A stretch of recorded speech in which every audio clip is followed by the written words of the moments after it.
Olá, cá estamos nós novamente para a gravação de um novo vídeo nos caminhos de Jesus, continuando a nossa, vamos dizer, teoria de leitura da Bíblia. Para nós foi um pouco escandaloso quando um dos nossos mestres mais queridos, David Rosenberg e Harold Bloom, escreveram ali que não saberiam dizer a quem lhes perguntasse se a Bíblia tem uma linha a ser, vamos dizer assim, perseguida. Eu devo pegar uma Bíblia para ler com uma intenção de encontrar nela uma mensagem? Sim, tenho. Essa mensagem é a tradição patriarcal monoteísta, muito bem colocada por Edouard Jouret, no seu livro Os Grandes Iniciados, e nós já gravamos várias coisas a este respeito. Não sei se dará para vocês verem a tradição monoteísta e os patriarcas do deserto. Então, a tradição patriarcal monoteísta. Essa é a linha que o leitor da Bíblia deve perseguir. A Bíblia é a mensagem de Deus em palavras humanas, como dizia Paulo VI, mas essa mensagem é uma bênção e uma promessa, feita miticamente a Abraão, mas desde o início, já com Adão, supostamente a sua esposa Eva. Ali já temos um probleminha, porque Adão e Eva se unem carnalmente e têm 2 filhos, Abel e Caim, e Caim mata Abel e depois diz que vai ter que fugir porque quem me encontrar me matará. Então, se foi somente Adão e Eva e Abel e Caim foram os filhos dele, quem poderia encontrar Caim para matá-lo? Bem, evidentemente, a resposta está no fato de que a Bíblia não é um livro, o Gênesis, o Sefer Bereshit, não é um livro que fale das origens da humanidade. A Bíblia fala das origens do povo judeu. Então, o Sefer Bereshit, que é assim que se chama em hebraico o Gênesis, então ele não dá as origens da humanidade, ele dá as origens do povo hebreu, do povo judeu. E então nós vamos perfilar justamente esta linha e mostrar a vocês que é claro que Caim, tendo matado Abel e não sendo o suposto Adão e Eva, que o próprio Papa Francisco disse que eram personagens mitológicos, não vamos apostar que existia um homem chamado Adão e uma mulher chamada Eva. Inclusive, já mostramos a vocês um mapa geográfico, um atlas geográfico do maior etnógrafo conhecido, que é Colin McEvedy. E nos 2 primeiros mapas ele mostra as origens da humanidade. Eu poderia até aqui mesmo mostrar a vocês esse mapa, mas são vários povos em vários lugares do mundo. A falsa ideia da evolução é que nos deu uma ideia que parece reforçar a Bíblia, dizendo que a humanidade veio de um só casal, ou de uma só família, de uma só tribo, mas Colin McEvedy dá pelo menos 6 a 10 focos onde segundo os estudos dele como cientista, teriam originado raças, tribos, a raça amarela, a raça vermelha, a raça negra, a raça ariana e outras. Então, vamos nos preparar para isto. A Bíblia tem uma linha de leitura. Essa linha de leitura foi feita especificamente para os judeus, porque o Sefer Bereshit é, na verdade, o livro da criação do povo judeu, o povo da Bíblia, que de judeu não tem nada, porque a tradição patriarcal monoteísta mostra, por exemplo, que Abraão é um nome semita, porque ele vem de Ur, da Caldeia, e os caldeus, os acádios, os sumérios não. Sumérios, acádios e caldeus eram os sumérios, não eram semitas, mas os acádios, os caldeus, os assírios eram semitas. Então Abraão é um nome semita, mas Isaac, com a sua terminação Ish, não é semita, provavelmente fenício, e Jacó também. O Marquês Santílio da Veidre nos diz que a palavra Israel, que é o nome de Jacó mudado, né, depois da sua modificação pelo anjo de Deus, não tem sentido se não conseguirmos decodificar o fato de Ishva ser um anagrama de Shiva. Ra é o deus dos egípcios, Ra mesmo, Amon-Ra, e El é o deus dos semitas. Então, isso feito, por exemplo, 900 anos viveu Lameque. Não, 900 anos significam as gerações que foram necessárias para que o patriarca Lameque achasse depois de uma sucessão variadíssima, ele achasse um sucessor digno de aparecer na lista da tradição patriarcal, que vai ser declarado claramente em Abraão, que é para a humanidade uma bênção e uma promessa. A bênção: tornar a Terra uma fraternidade humana, ideia partilhada pelas escolas de mistério, pela maçonaria, e a promessa seria alguém que a realizasse. Então, duas coisas devem ser encontradas na Bíblia: a bênção e a promessa. Então, depois de todos aqueles patriarcas, que pode levar milênios de aquelas gerações patriarcais, depois vem, antes do dilúvio, aí vem o dilúvio universal, onde aparece na Suméria, aparece Ziusudra, na Acádia aparece o Napstim, ou o contrário, e no povo de Abraão aparece Noé. Noé tem 3 filhos, e de uma maneira semelhante a Adão e Eva, Caim é amaldiçoado, Abel é abençoado. Depois Sete toma o lugar de Abel.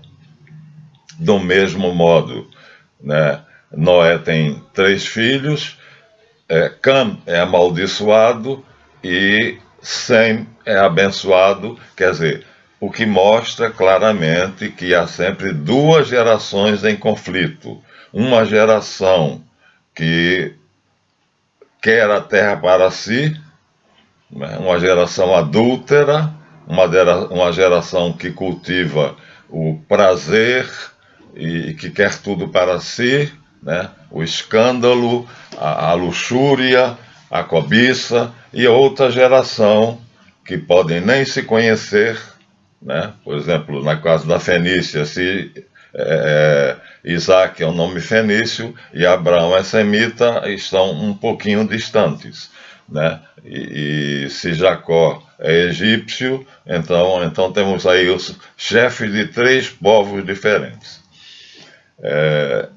Então, na verdade, são gerações em conflito que o dilúvio supõe acabar, quer dizer, Deus, tanto a Bíblia é metafórica quando ela diz que as gerações que ela vai dar são a história da humanidade, na verdade, dos povos que se unem através de um segredo, que é a tradição patriarcal monoteísta, que é uma fraternidade humana, a maçonaria. Na Revolução Francesa isso foi amplamente divulgado, né? Liberdade, igualdade, fraternidade, liberté, égalité, fraternité. Então, seria essa a bênção.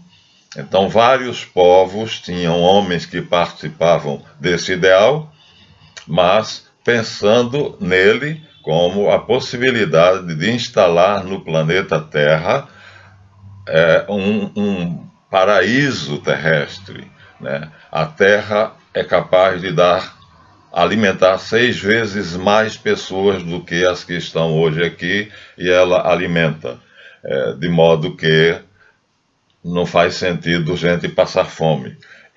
Mas passar fome por quê? Porque 1% da população mundial tem 50% da riqueza do planeta. Ou seja, 99% dos habitantes da Terra possuem em riquezas o mesmo que 1%. Então, esse 1% possui a metade da riqueza da Terra, e esses outros 99% possuem os outros 50%, a outra metade.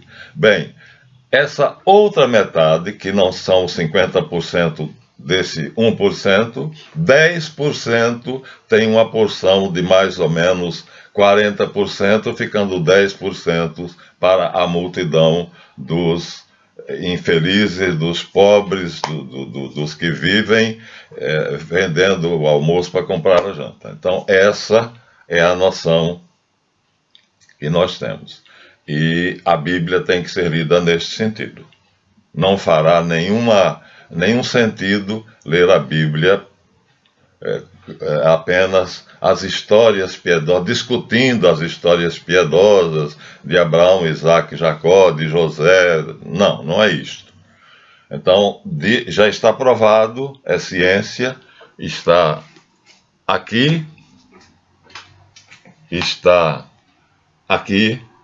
que de Abraão a Isaac se passaram 20 gerações, mais de 400 anos, cerca de 700 anos, de Abraão a Isaac, que é dado na Bíblia como filho carnal de Abraão.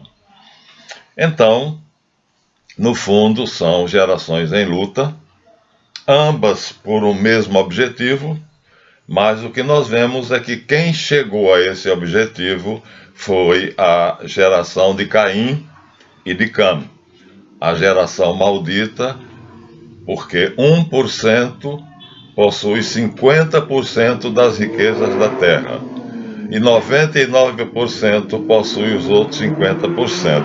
Olha que desproporcionalidade.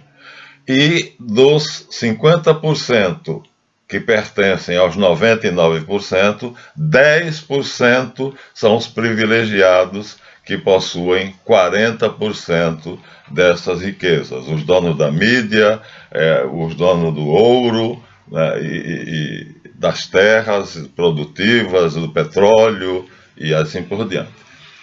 Então, não alcançamos a bênção prometida.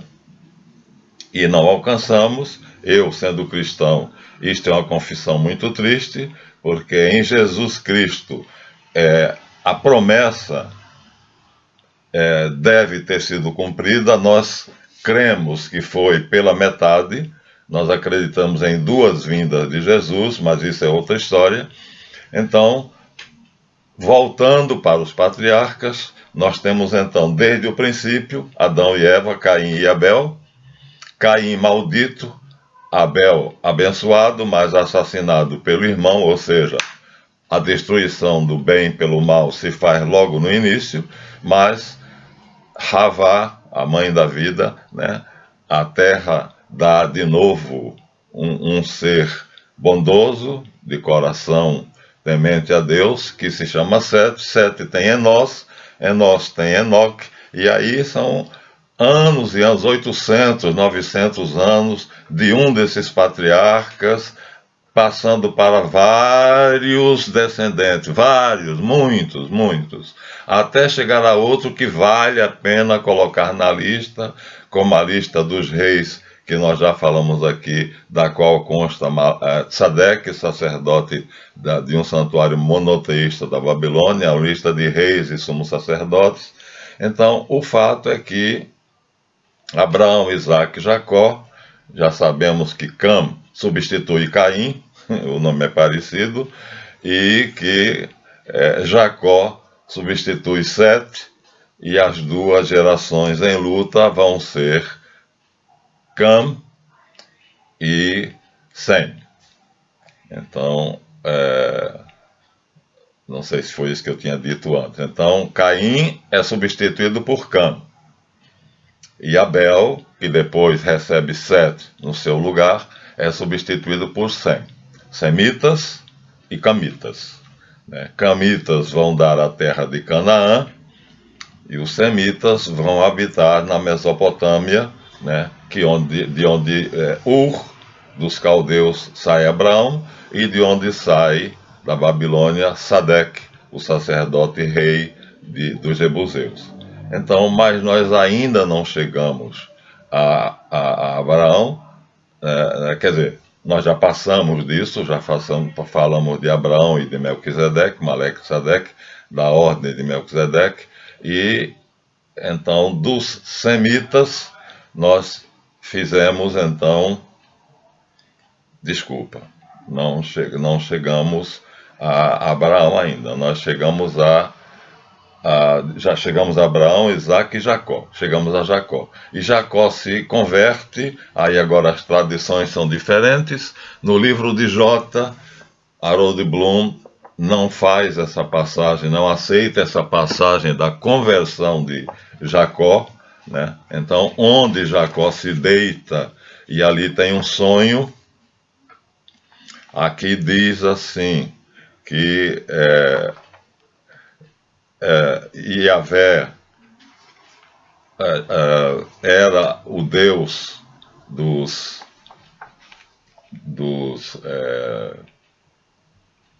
arameus e, portanto, Jacó não participava desse clã dos arameus. Então,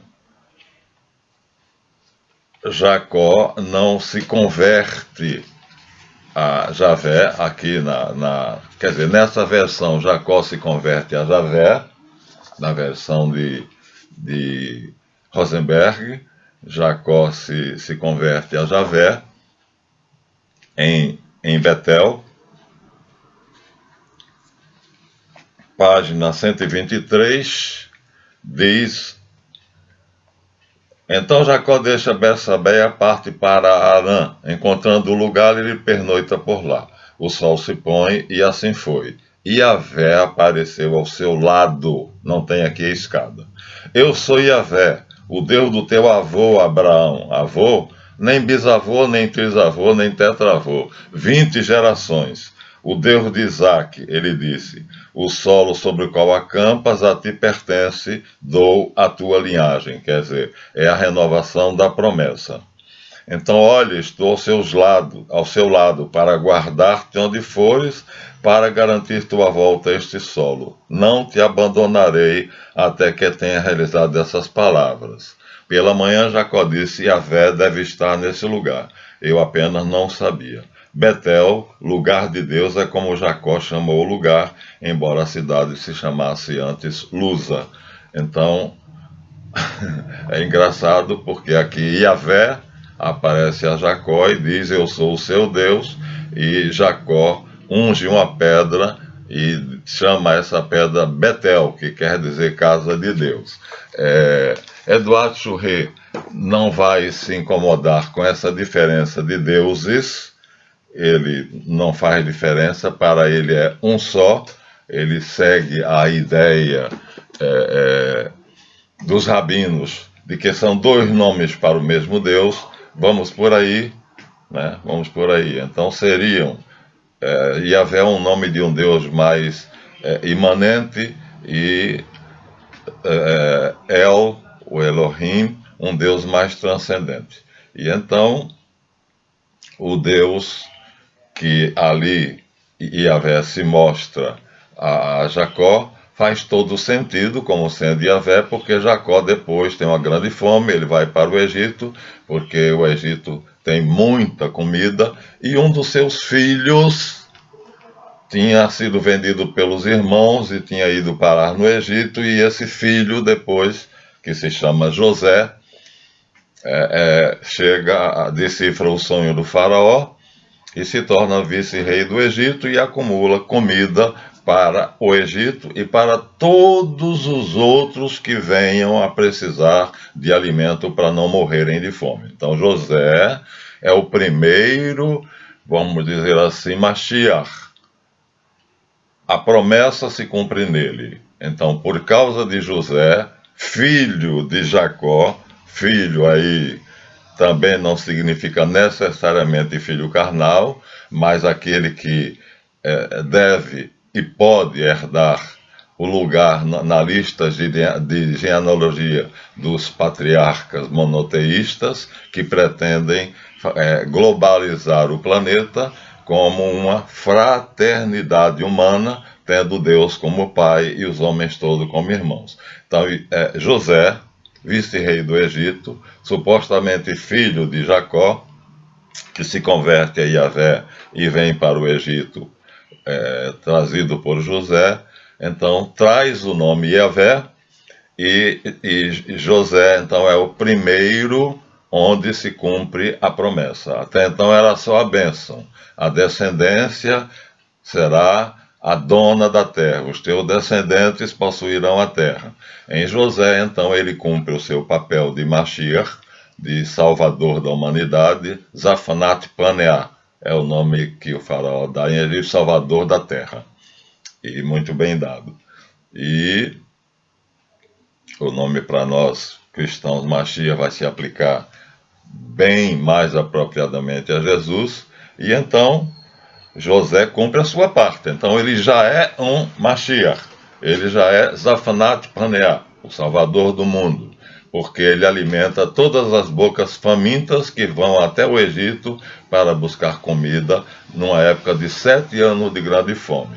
Então os egípcios nessa época eram os Ixos, o faraó era os Ixos, quer dizer, parente de José, pastores de rebanho também, como ele e os irmãos dele, né, que pastoreavam o rebanho lá nas terras de Canaã.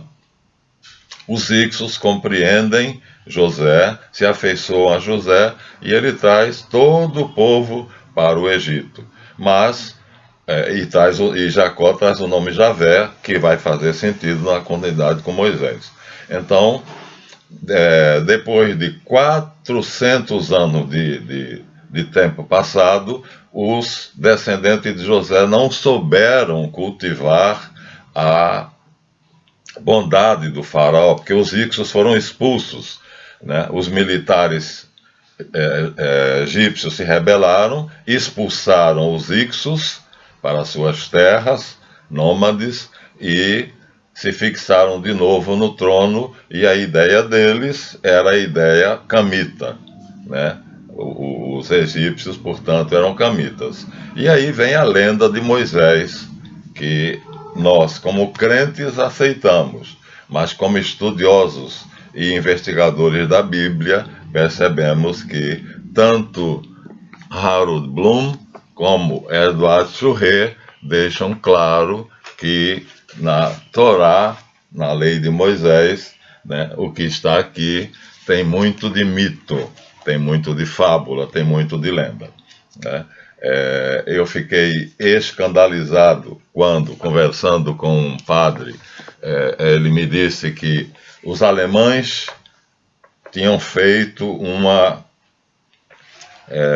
uma descoberta notável. E eu falei, que descoberta é essa? É que a Torá, a lei de Moisés, segundo 3 alemães, não foi escrita por Moisés, foi escrita por outros além de Moisés. E, e aí eu fiquei bastante confuso, porque para mim seria verdade mesmo o que a teoria diz, né, que que Moisés escreveu o Pentateuco, os 5 livros iniciais, mas, na verdade, não é assim. O Harold Bloom aqui dá o nome dos autores da Bíblia, da Torá, não somente da Torá, não somente desse livro da Torá, mas os autores da Tanakh, que é um acrônimo que quer dizer Torá, Nebiim e Ketubim. Lei, Torá, Nebiim, os profetas, Ketubim, os escritos históricos e sapienciais. Os importantes estudiosos novicentistas da Bíblia compunham a seguinte tríade de alemães: Karl Heinrich Graf, William Wattke e Wellhausen, que morreu em 1918 e cujo nome se tornou um sinônimo para a hipótese documentário e hipótese das fontes. Ou seja, no final das contas, chegou-se à conclusão, depois desses 3 alemães, e eu escandalizado na época, agora eu estou perfeitamente de acordo, não pode ter sido de outra maneira, que a Tanakh teve o escritor eloísta, representado por um E, o javista, representado por um J, depois o autor sacerdotal, um sacerdote ou um grupo de sacerdote, representado pela letra P, e finalmente o deuteronomista ou os. Supomos que são 2 autores que fizeram o Deuteronômio. Então você vê aqui que nós temos 5 autores e todos eles depois foram submetidos a uma censura do redator final, R, que é Esdras. A ele nós daremos uma atenção especial. Então, aqui o nosso queridíssimo Rosenberg aceita, ele tenta fazer uma seleção, como os testemunhas de Jeová fizeram, né, por computação, e ele faz essa seleção. Então, o livro de Jota, ou seja, que tem Yahvé como Deus, o livro de El tem como Deus Elohim. Então, o livro de Jota, que é uma revisão tirando as censuras, interpolações, acréscimos e contradições. Então, o livro de Jota é escrito aqui por ele, nos oferecendo assim o sabor em algumas páginas do original, o mais perto que ele pôde chegar. Isso nós não podemos fazer com a Bíblia das Testemunhas de Jeová, porque os Testemunhas de Jeová são obcecados por uma ideia de que Javé é o Deus de toda a Bíblia, enquanto que aqui nós vemos que Yahvé, né, é o Deus de Moisés, é o Deus que começa no Gênesis 2, o Gênesis 1, o autor é eloísta. Então vê, Gênesis 1, 2 páginas, o autor é eloísta. 2 páginas depois, o Gênesis 2, o autor já é javista. O livro de Jota todo vai até o 2º livro de Samuel, e então depois nós temos todos esses autores. Então, segundo apresentados por esses 2 ilustres pesquisadores, este fez no próprio original hebraico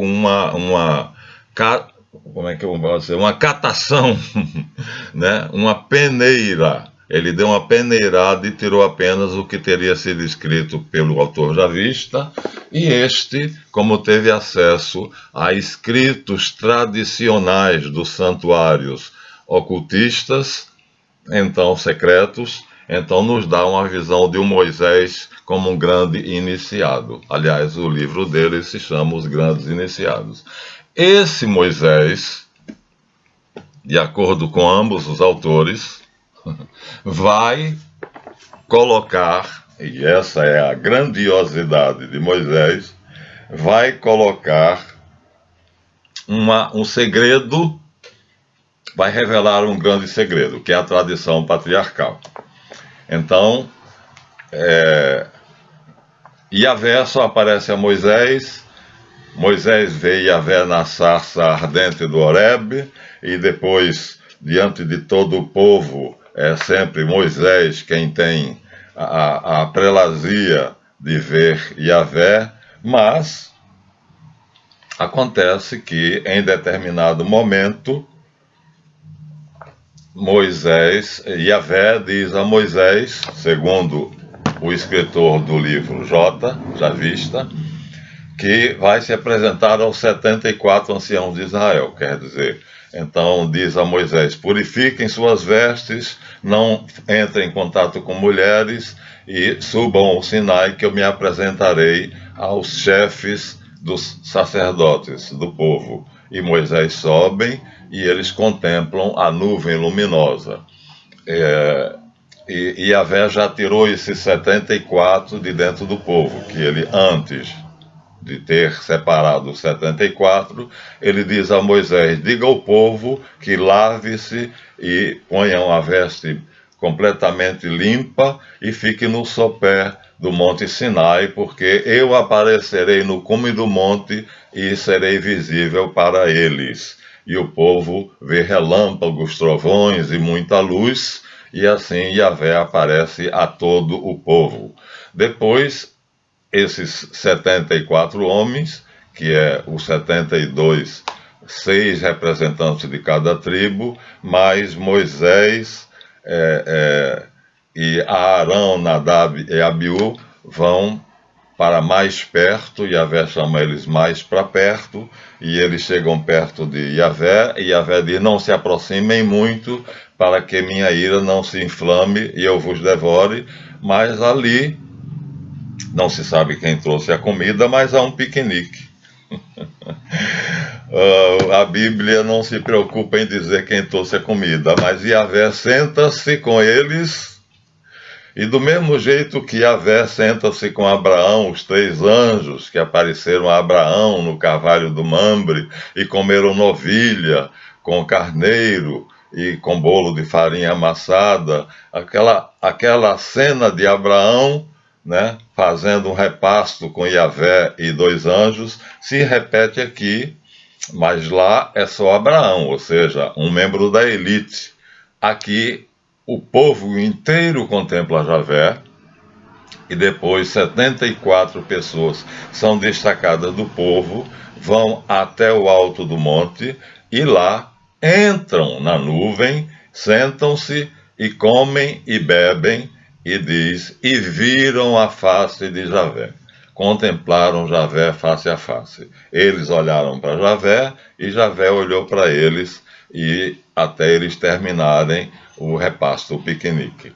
Então, Moisés, vejam bem, a obra dele não é apenas ter formado de uma multidão de escravos um povo. Não, é ter tornado o dogma fundamental da tradição patriarcal acessível a todo um povo. Um só Deus, e todos os demais são irmãos. Então aí não há diferença, porque ele aparece para todo o povo, né, que não pode ser no alto do monte, que é pequeno para o povo todo, mas no pé do monte, todo o povo olha e vê a glória de Yahvé testemunha que Javé existe, ele se mostra com poder, luz, relâmpagos e trovões. Depois 74 deles sobem e ali entram na nuvem e parece para eles que o céu está embaixo e a terra está em cima, porque tudo que eles pisam é azul como a safira. Aí nós temos algo extremamente importante, de uma importância escatológica. O trabalho de Moisés, portanto, foi revelar o dogma único, que há um só Deus e Pai, um só Senhor de todos os povos, e vós sois todos irmãos, inclusive Moisés. Ele, Yahvé, nesse dia, ele se mostra a todos, ao povo todo primeiro, na base do monte. Moisés está lá. Depois ele chama Moisés e mais 73, e os 74 sobem o monte, 72 anciãos ou sacerdotes de cada tribo, 6 de cada tribo, 6 vezes 12 dá 72. Moisés está ali entre esses líderes, e Arão, Nadab e Abiú. Então, ali ele permite que esses privilegiados contemplem a sua face. É a única vez na Bíblia em que se diz que Javé mostrou a sua face, que Deus mostrou a face dele a alguém. É curioso porque em determinado momento tem duas passagens na Bíblia um pouco difíceis. Uma delas é quando Moisés pede a Deus: mostra-me tua face.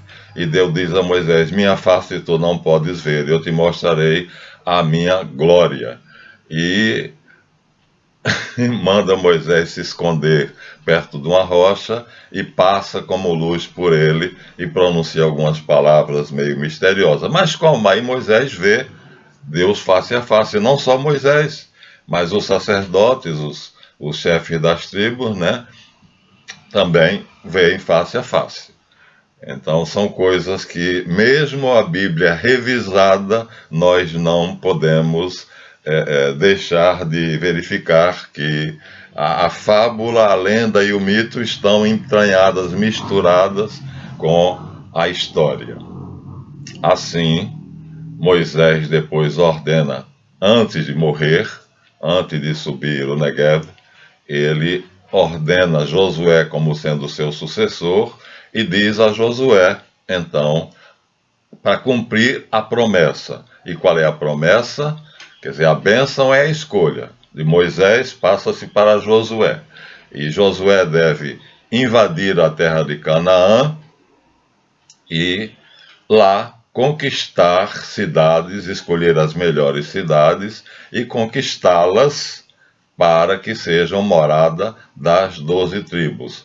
Só não há uma cidade conquistada para a tribo de Levi, que por acaso Jacó amaldiçoa Levi.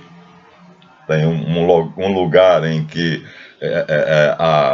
uma das filhas de Jacó é violentada por um príncipe do lugar, mas depois o príncipe volta, se arrepende e descobrem o dote dela, que eu farei o que quiserem porque eu me apaixonei por ela. E Simeão e Levi traiçoeiramente matam ele, o pai e os homens de confiança dele, e Jacó amaldiçoa Simeão e Levi, principalmente Levi, mas é um fato curioso que Levi, na pessoa de Arão, vai ser o sumo sacerdote dos judeus na nova ordem fundada por Moisés. Então Josué entra em Canaã, Moisés morre no Negev, fica ali, ninguém sabe o lugar da sua sepultura. Aqui é uma discrepância, porque Eduardo Churré diz que Josué e Nadab e Abiú viram o lugar onde Moisés morreu, presenciaram a morte de Moisés, e o livro de Jota e a Torá em si dizem que ninguém viu o lugar onde Moisés morreu porque ele não quis que se tornasse local de peregrinação. Aí há uma discrepância, alguém viu, alguém não viu, segundo Churré, nas escritas dos santuários sacerdotais ocultos, a morte dele é presenciada. Nas escritas do livro de Jota, que é um rescaldo que tenta tirar as excrescências que foram colocadas por por P, pelo redator, né? Então, ninguém viu onde Moisés morreu. Então ele se coloca então sozinho, segundo a Bíblia clássica, sobre o Negev, e ali ele vê quando os anjos vêm buscá-lo. Inclusive Judas diz que entre esses anjos vinha Satanás, porque achava que pelo que tinha feito, pelo tanto de mortes, pelo morticínio feito, Moisés deveria ir para o inferno. Então, Miguel, segundo a carta de Judas, Tiago a Judas, Miguel disputou o corpo de Moisés com Satanás, porque Miguel disse é meu e Satanás diz não é meu, e Miguel então toma o corpo de Moisés e o leva.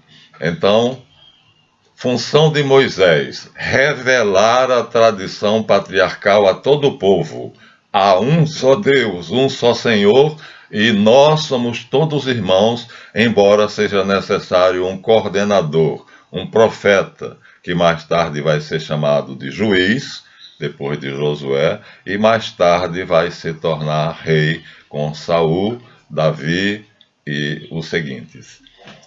Então, mas Josué assim, Moisés cumpre dizendo o que é a bênção, devassando o segredo da bênção, né, é a fraternidade humana, e Josué cumpre a promessa, conquistando cada cidade escolhida de Canaã para cada chefe de uma tribo. As tribos se juntavam, conquistavam aquela cidade, uma delas ficava. Depois acompanhava, conquistava outra e ficava. E assim a tarefa de Josué teria sido conquistar a terra prometida. Portanto, aí a promessa. Agora, não adianta o Bispo Macedo colocar que, na verdade, o que o Josué fez foi retomar a terra que os pais dele compraram. Eu li, reli e transli o Gênesis várias vezes. Nem Abraão, nem Isaac, nem Jacó compraram a Palestina. Aliás, Abraão comprou uma pequena parte, talvez 1 quilômetro quadrado, onde tinha uma gruta, a Gruta de Macpela, onde ele enterrou Sarai, onde ele pediu para ser enterrado. Só esse pedaço de terra. Hoje os judeus são donos de 86% da Palestina, que eles governam com mão de ferro, né? Ontem, a notícia que nós vimos é que todos os contaminados em Israel têm os celulares, como é que eu posso dizer? Ligados numa central única que sabe onde está cada pessoa contaminada. Então, eles estão sendo monitorados. Isto é, em Israel, o país mais democrático do mundo, não. Segundo como é que é o nome dele? Jacques Bernstein, país comunista, de uma teocracia e racista. E vimos também a notícia de que na China, uma infectologista pede socorro porque se acha em perigo, porque ela descobriu, depois de julho para agosto, que o coronavírus estava já como epidêmico na China. Ela disse aos seus superiores, e os seus superiores falaram para os superiores, e veio a ordem do Partido Comunista que ela não falasse nada para ninguém. Então, duas notícias interessantes. Primeiro, o Israel racista comunista, marxista, e que é uma teocracia governada por Benjamin Netanyahu, e que tem como símbolo a estrela de 6 pontas. Vamos ver se a gente entende por que Israel, na bandeira, tem como símbolo a estrela de 6 pontas. E na China, algo semelhante. Então, cada pessoa contaminada em Israel tem o celular monitorado por uma central, para que essa central saiba onde está a pessoa contaminada e a polícia seja mandada imediatamente. O policiamento em Israel é uma coisa fantástica, viu? É coisa de filme hollywoodiano, né? O exército de Israel e a polícia de Israel são os melhores do mundo. Então, está sendo monitorado mesmo. Mas nós sabemos que o mundo todo está monitorado porque Obama não teve vergonha de mandar fazer uma escuta no gabinete da Dilma quando ela era presidente da República. E aí fiquei com pena dessa infectologista chinesa que pede socorro ao mundo porque ela se diz em perigo, porque ela tem a informação de quando foi exatamente que o coronavírus se tornou epidêmico na China, e o Partido Comunista mantém ela sob observação e disse ela para não falar nada a ninguém. Quando foi isto? O Donald Trump pediu, parece que 13 trilhões de dólares de indenização à China. Mas, voltando a Moisés, então vemos que a obra dele foi grandiosa, mas não foi levada adiante. Primeiro, que Moisés e Josué não fizeram uma guerra de extermínio, uma limpeza étnica na Palestina, como os judeus agora estão fazendo, os Ashkenaz, os Camitas, os Cainitas estão fazendo. Já são danos de 86% de Israel. O que eles fizeram foi conquistar as terras que eles precisavam para viver. Mas nós vamos ver Sansão lutando contra os filisteus na época dos juízes, posterior a Josué. Vamos ver que Jefté vai ser buscado no deserto por uma embaixada dos israelitas que pedem a ele que chefie os israelitas numa guerra contra os amonitas. E ele aí diz: ué, vocês me expulsaram da minha casa e agora querem que eu chefie vocês?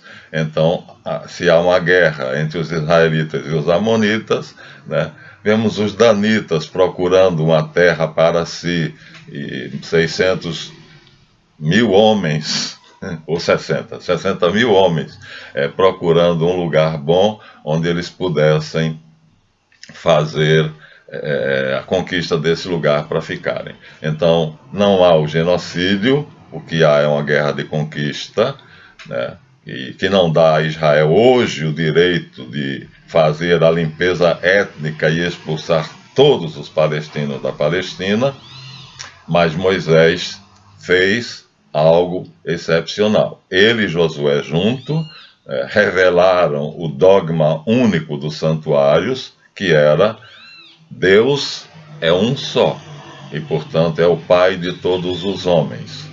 E por isso o nome de Moisés é Mosi. Mosi o hebreu traduz como filho, que a questão seria essa. José é filho de Jacó. Abel e Sete são filhos de Adão e Eva. A questão da filiação, né, que o homem não reconhece. A humanidade não reconhece uns aos outros como filhos de Deus. Não se reconhece como irmã. Então, em egípcio, Shuré diz que o nome de Moisés era Osar-Sif, mas nós encontramos em outros escritores, aqui, os mitos hebreus, nós vemos que seria Machá, que quer dizer tirado das águas.